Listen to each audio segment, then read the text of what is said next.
salue par le nom de Jésus-Christ. Avant d'entrer dans le message, nous allons adorer encore le Seigneur une fois. Soyez concentrés dans cette prière. Totomboli kombonayo, totomboli kombonayo, totomboli kombonayo.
Dis le vivant.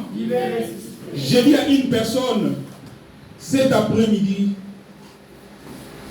tu es béni. Parce que la parole de Dieu que nous allons écouter dans ce lieu, ça ne sera jamais une occasion de chute pour ta vie. Ça ne sera jamais une occasion de mort pour ta vie. Mais ça sera une occasion de vie. Parce que Jésus-Christ est lui-même, il est la vie. Il est le chemin et il est la vérité. Elle sera une bonne nouvelle pour toi cet après-midi. Je répète, je dis, elle sera une bonne nouvelle pour ta vie pour cet après-midi. Amen. Raison pour laquelle je t'invite à être concentré. Il ne faut pas faire sortir tes pensées en dehors de cette lieu. Il est là, le Seigneur Jésus-Christ. Sans plus tarder, nous racontons un message.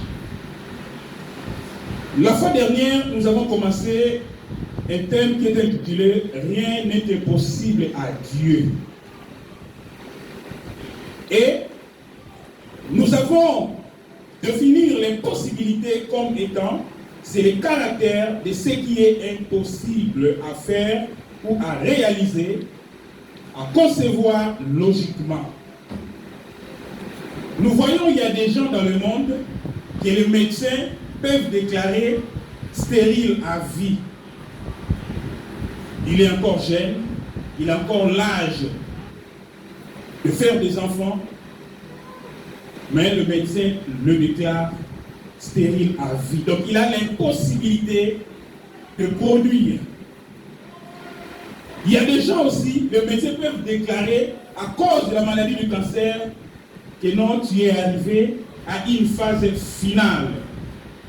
Vu tous les traitements qu'on t'a donnés, on ne voit plus ce qu'on peut encore te donner. Donc, vu la généralisation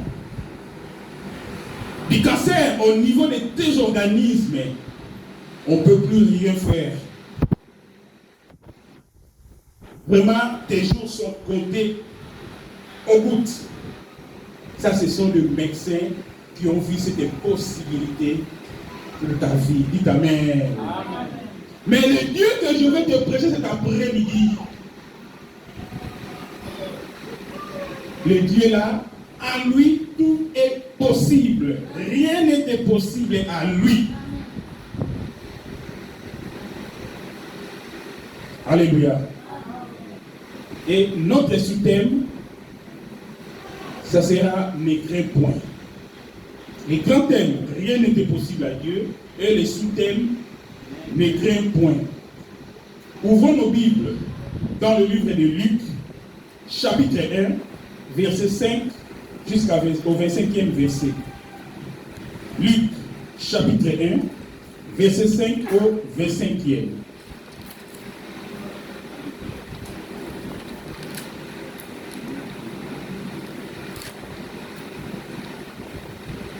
Nous sommes prêts? Nous avons tous trouvé? Luc chapitre 1, verset 5 au 25e verset. Nous lisons la parole du Seigneur. Amen. Luc chapitre 1, verset 5 jusqu'au verset 27. Du temps d'Hérode, roi des Judées, il y avait un sacrificateur nommé Zacharie, de la classe d'Abia. Sa femme était d'entre les filles d'Aaron et s'appelait Élisabeth. Tous étaient justes devant Dieu, observant d'une manière irréprochable tous les commandements et toutes les ordonnances du Seigneur. Ils n'avaient point d'enfants, parce qu'Élisabeth était stérile, et ils étaient l'un et l'autre avancés à l'âge. Pendant qu'il s'acquittait de ses fonctions devant Dieu, selon les tours de sa classe, il fit appeler par les sorts, d'après la règle du sacerdoce, à entrer dans le temple du Seigneur pour offrir les parfums. Toute la multitude du peuple était dehors en prière à l'heure du parfum. Alors un ange du Seigneur apparut à Zacharie et s'était debout à droite de l'autel des parfums. Zacharie fut troublé en le voyant, et la frayeur s'empara de lui. Mais l'ange lui dit, ne crains point, Zacharie, car ta prière a été exaucée. Ta femme Élisabeth t'enfantera un fils, et tu lui donneras les noms des gens. Il sera pour toi un sujet de joie et d'allégresse, et plusieurs se réjouiront de sa naissance. Quand il sera grand devant le Seigneur, il ne boira ni vin, ni liqueur enivrante, et il sera rempli de l'Esprit Saint, que le sein de sa mère. Il ramènera plusieurs des fils d'Israël au Seigneur, leur Dieu.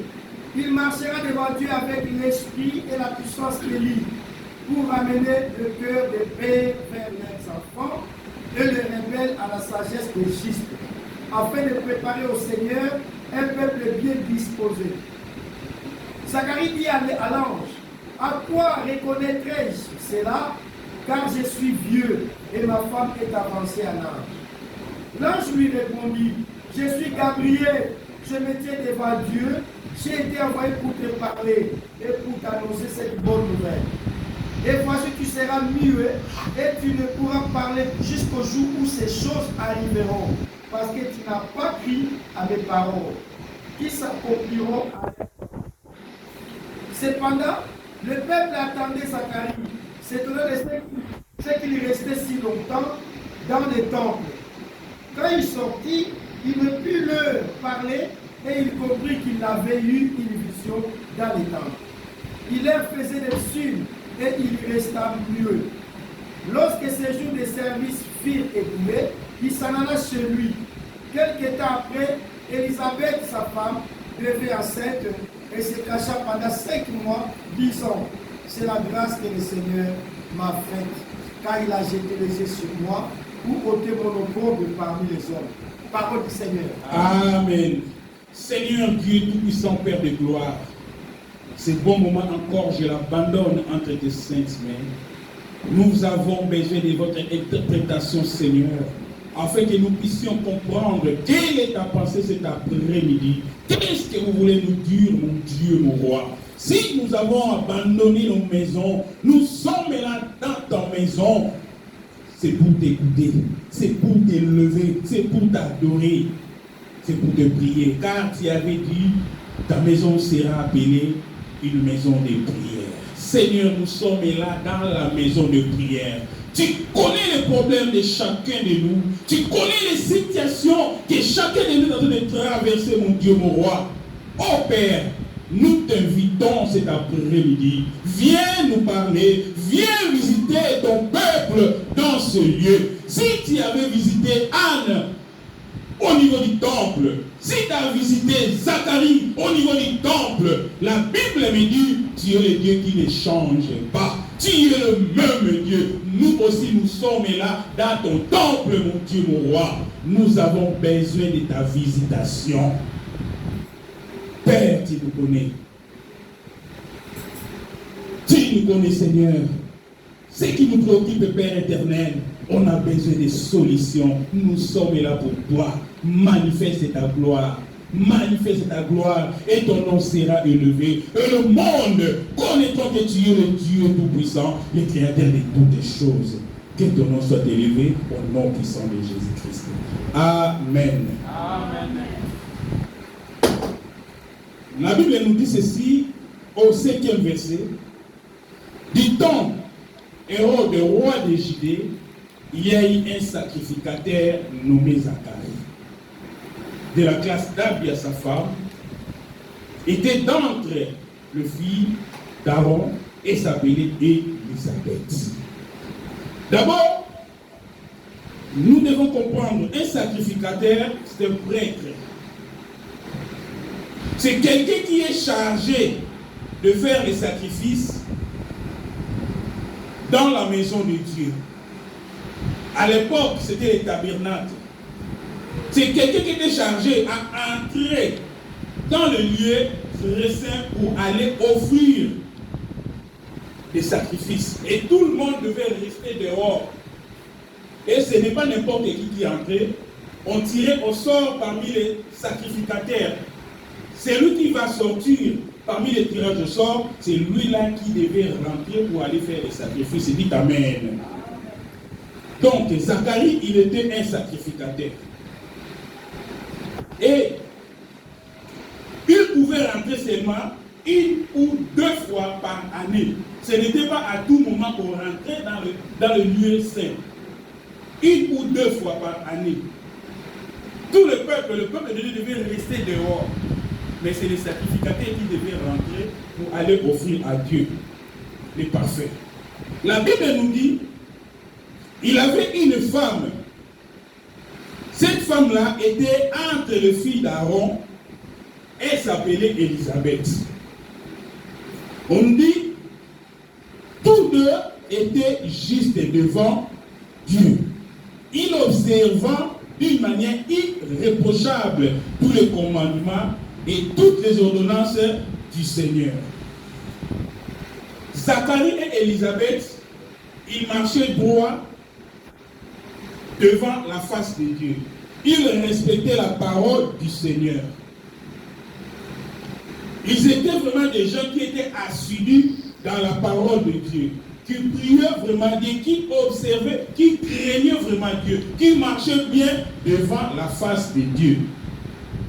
Mais au verset 7, la Bible nous dit, ils n'avaient point d'enfant. Malgré cela, malgré qu'ils craignaient Dieu, malgré qu'ils marchaient bien à la face de Dieu, malgré qu'ils respectaient la parole du Seigneur, au verset 7, la Bible nous dit, ils n'avaient point d'enfant parce que Élisabeth était stérile. Parce qu'Élisabeth, elle était déclarée stérile. Et les deux, ils étaient l'un et l'autre avancés en âge. Voici, il y avait deux obstacles qui faisaient que non, qu'ils ne puissent pas avoir des enfants. Malgré leur intégrité devant la face de Dieu, malgré leur obéissance à la parole de Dieu, ils avaient deux choses qui gênaient, en fait, qu'ils puissent avoir des enfants. On nous dit que non, sa femme Élisabeth, elle était stérile. Elle était déjà déclarée stérile. Donc, pour elle, il y avait vraiment l'impossibilité totale, physiquement, naturellement, afin qu'elle puisse faire des enfants. Et deuxième de l'obstacle, on dit quoi? Les deux, ils étaient déjà avancés en âge. Alléluia. N'oublie pas que notre cœur est intitulé « Rien n'était possible à Dieu ». Mais ici, physiquement, naturellement, terrestrement, on dit que non, elle était stérile. Une femme stérile, c'est quelqu'un qui ne peut jamais mettre au monde. Si déjà le médecin te déclare stérile, donc qu'il pleuve ou qu'il neige, à jamais tu auras des enfants. C'était le cas qui était à Élisabeth. Ils avaient déjà perdu l'espoir d'avoir des enfants. Or, à l'époque, si une femme est déclarée stérile, c'est comme si quelqu'un que Dieu l'a sanctionné. Or, ici, là où nous venons de lire, la Bible nous dit que les deux, ils marchaient à l'intégrité, ils marchaient à la crainte de Dieu. Donc, je ne crois pas que non, Dieu les avait sanctionnés. Amen. Amen. Mais l'espoir d'avoir des enfants était déjà définitivement perdu. Parce que l'âge était avancé et la femme était déclarée stérile. Vous êtes d'accord avec moi? Au verset 8, la Bible nous dit, or, pendant qu'il s'acquittait de ses fonctions devant Dieu, imagine-toi un homme qui était serviteur de Dieu, un homme qui servait Dieu, un homme qui obéissait à la parole de Dieu. Mais regarde comment Dieu fait les choses. Il était stérile. Sa femme était stérile. Il a passé tout son temps au temple pour offrir des sacrifices au Seigneur. Mais il y avait quelque chose qui l'handicapait. Malgré cela, il n'a pas abandonné son intégrité. Malgré cela, il n'a pas abandonné sa fidélité pour servir Dieu. Alléluia. Mais aujourd'hui, dans la vie actuelle, dans ce monde, si quelque chose ne marche même pas dans ta vie, regarde comment on se préoccupe de gauche et à droite. Tu peux même abandonner la foi. Tu peux même dire que non, le Dieu là c'est comme s'il n'existait pas. Parce que moi j'obéis à sa parole. Moi je marche dans l'intégrité. Mais comment est-ce que je puisse avoir des cas pareils? Or, n'oublions pas, mes bien-aimés, notre Dieu, c'est quelqu'un qui ne peut pas télécommander. Amen. Il fait de bonnes choses à son temps. Tu ne peux pas prendre de télécommande pour commencer à diriger Dieu ou à commander Dieu. Non. Comme nous dit dans la Bible, il y a un temps pour toutes choses. Malgré cela, les deux, ils ont continué toujours à servir Dieu et à marcher dans l'intégrité. Pendant qu'il s'acquittait de ses fonctions devant Dieu, selon le tour de sa classe, il fut appelé par le sort. On devait faire des sacrifices à l'intérieur du temple. Et c'était arrivé au moment où il devait prendre la retraite parce que l'âge aussi était avancé pour servir Dieu. Dans le service de Dieu aussi, il y a la retraite de bien-aimé. Si tous les pasteurs blancs, on voit, dès que l'âge avance, il prend vraiment la retraite, mais ce n'est pas dit qu'il va rester à la maison. Il sera comme un ancien, quelqu'un de l'expérience qui va commencer à rester là pour donner des conseils à l'église. Amen. Parce que l'âge ne lui permet vraiment pas, vu la fatigue et puis l'âge avancé. On nous dit ici, Zacharie aussi était pareil. C'était le moment où il devait s'acquitter au service. Mais c'était le moment où on l'a tiré au sort afin qu'il puisse aller faire son dernier service. On dit d'après la règle du sacerdoce, à l'entrée dans le temple du Seigneur pour offrir le parfum, toute la multitude du peuple était dehors en prière. À l'heure du parfum, il est rentré tout seul là-bas à l'intérieur pour aller offrir, pour aller faire des sacrifices. Et tout le peuple était dehors pendant que lui, il faisait des sacrifices. Et aussi dehors, il faisait quoi? Il était dans la prière. Alors, un ange du Seigneur apparut à Zacharie. Et c'était debout à droite de l'autel du parfum. Voilà, à tel moment, le Seigneur est apparu à travers l'ange pour lui visiter. Il a passé tout le temps pour le service du Seigneur. Et pendant tout le temps qu'il est passé, sa femme était stérile. Il cherchait des enfants, mais ne pouvait pas avoir des enfants. Mais il continuait toujours à servir Dieu. Mais le moment était arrivé. Pendant qu'il devait s'acquitter de cette fonction-là, son dernier service, et c'était le moment où Dieu avait choisi pour que l'ange vienne lui visiter, mes bien-aimés. Il était tout seul, la Bible nous dit. Zacharie fut troublé.